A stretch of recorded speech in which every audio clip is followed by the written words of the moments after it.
नंदुरबार शहरामध्ये आपल्या शहराच्या जवळ गुजरात राज्याची सीमा असल्यामुळे तिथून जंगलातून काही माकडांनी नंदुरबार शहरामध्ये उच्छाद मांडलेला आहे। विशेष म्हणजे ते माकड हे शाळा परिसरामध्ये जी झाडं आहेत किंवा ज्या इमारती आहेत त्या इमारतींवरती आणि काही वेळा वर्गांपर्यंत ते येऊन ठेपतात आणि अशा माकडांना पाहून विद्यार्थी विचलित होतात, भीतीने घाबरतात ते।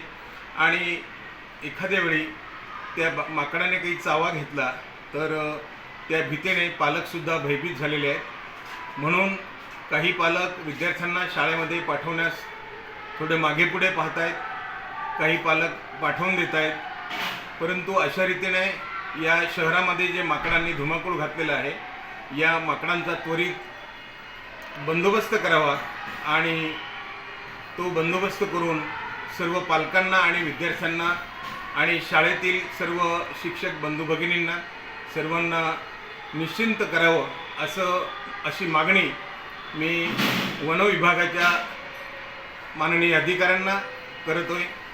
त्यांनी या सूचनेची दखल घ्यावी असं मी विनंती करतो आणि यापुढे असे हिंस्र पशु ज्यावेळी शहरामध्ये येतील तर वेळोवेळी बंदोबस्त करून आम्हाला सहकार्य करावं। धन्यवाद।